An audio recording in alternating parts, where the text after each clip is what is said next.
बेटी की चुप चीख, एक युगांतकारी कथा, एक प्राचीन सच्चाई जो अब भी हमारे भीतर सांस लेती है। प्रारंभिका, जब रोशनी भी डरने लगी। कभी कभी जब कोई तुम्हारा सबसे बड़ा सहारा बनता है, वही सबसे बड़ा तूफान भी बन सकता है। ये कथा उन समयों की है जब मनुष्य धरती पर पगडंडियों से चलता था, नदियों से पानी पीता था और आकाश में देवताओं की परछाइयां देखता था। जहां बेटियों को लक्ष्मी कहा जाता था, वहीं कुछ घरों में वे डर की मूरत बन गई थीं। यह कथा है राजुला नाम की एक नन्ही बालिका की और उसके पिता ध्रुव नारायण की, जो कभी उसके रक्षक थे, फिर वही बन गए उसकी आत्मा के भक्षक। पूरब दिशा की एक हरित भूमि चित्रकावन में ध्रुव नारायण और उसकी पत्नी यशोदा रहते थे। वे खेतों में हल चलाते और देवताओं के नाम पर तर्पण करते। उनकी बेटी राजुल्ला, जिसे सब कणकलता कहकर पुकारते थे, एक नन्ही सूर्य किरण सी थी, हंसती खेलती, धरती पर नृत्य करती। ध्रुव नारायण उसे अपने कांधों पर बिठाकर सरोवर तक ले जाता, पेड़ों के नीचे कहानियां सुनाता। मेरी कनकलता, वह कहता, एक दिन तू पूरे वन में नाम कमाएगी। यशोदा उसे नारी धर्म सिखाती, प्रेम और सहनशीलता का पाठ पढ़ाती। लेकिन समय की धारा एक जैसी नहीं बहती। किसी युग की सबसे मधुर रागिनी भी अंततः एक विदीर्ण विलाप में बदल जाती है। चित्रकावन में जब वर्षा ने मुंह मोड़ा, खेतों की हरियाली राख हो गई। ध्रुव नारायण का हृदय तपने लगा, पहले उदासी से, फिर नशे से।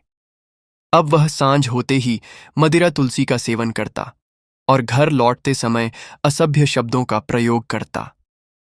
राजुला, जो कभी उसके पीछे चहकती थी, अब मां के आंचल में सिमटने लगी। यशोदा उसे कहती, बेटी, समय कठिन है पर बीतेगा, तू बस शांत रह। लेकिन एक रात्रि जब आकाश काले बादलों से भरा था, ध्रुव नारायण ने अपने हाथ यशोदा पर उठा दिए। राजुला बीच में आई, लेकिन उसे भी धकेल दिया गया। उस क्षण कणकलता ने पहली बार अपने पिता में राक्षसत्व देखा। क्या पिता भी राक्षस बन सकता है? यह प्रश्न उसके भीतर तीर की भांति समा गया।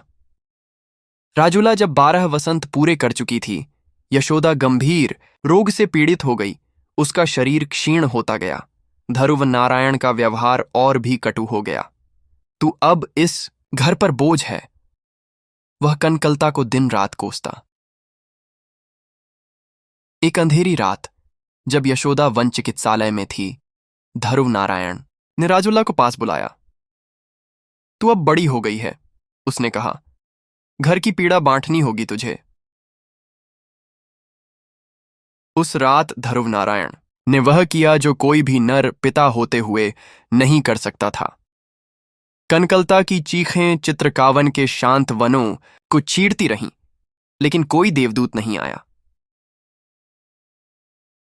सुबह वह मां के पास गई, टूटे शरीर और डरे हुए शब्दों के साथ।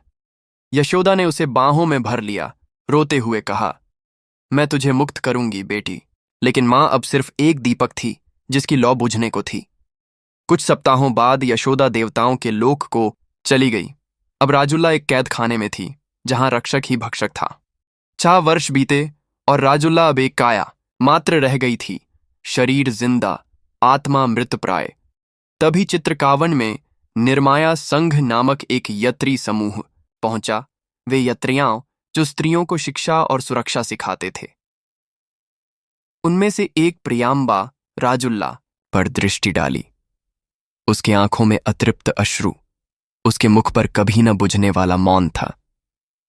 प्रियांबा ने धीरे धीरे उससे संवाद किया। कई दिन लगे, लेकिन एक दिन कणकलता फूट पड़ी, जैसे वर्षों का ज्वालामुखी फट पड़ा हो। उसने सब कुछ कह दिया। प्रियांबा ने तत्काल ग्राम न्याय पथक को सूचित किया। ध्रुव नारायण को बंधन में डाल दिया गया। राजुला को एक शरण पर्व में ले जाया गया, एक ऐसा स्थान जहां भय नहीं था। लेकिन वनवासी बोले, जिस कन्या ने पिता को बंदी बनवाया, वह क्या धर्म जाने?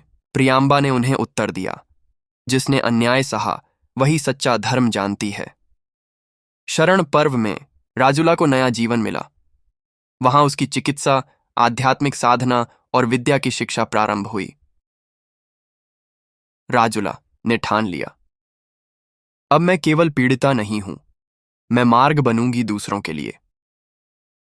उसने दीर्घ रात्रियों में दीप जला जलाकर पढ़ाई की। उसने वन विद्यालय से श्रेष्ठ अंक प्राप्त किए। प्रियांबा ने उसे महाकुल में भेजा, जहां वह स्त्री संरक्षण की विद्या सीखने लगी। ध्रुव नारायण को अंतकाल बांध की सजा मिली, जीवन पर्यंत कारावास। राजुला ने न तो उसे माफ किया, न ही बदला लिया। मैं अपने अतीत की जंजीर नहीं बनूंगी, वह बोली। मैं वह सूर्य हूं जो हर अंधेरे को भस्म कर सकता है। अब राजुला निर्माया संघ की वरिष्ठ रक्षिका है। वह गांव गांव जाती है, बेटियों को बताती है कि दर्द अंत नहीं है, आरंभ है। वह कई कन्याओं को शरण और शिक्षा देती है। चित्रकावन में अब उसकी कथा देवियों की तरह गाई जाती है। लोग कहते हैं वह कणकलता नहीं रही, अब वह प्रज्ञा ज्योति है जो तिमिर को चीरती है। राजुला कहती है, पिता ने मुझे तोड़ा, लेकिन मैं स्वयं को जोड़ पाई। मैं वही बेटी हूं, पर अब किसी की परछाई नहीं, स्वयं की रोशनी हूं। यह कथा हमें एक दर्पण दिखाती है कि घर की चौखट पर ही सबसे बड़ा युद्ध हो सकता है। राजुला जैसी बेटियां हमें सिखाती हैं कि कोई भी अंधकार, चाहे वह कितनी ही सदियों पुराना क्यों ना हो, एक दीपक से हार सकता है। और वह दीपक कभी बाहर से नहीं आता, वह हमारे भीतर जलता है।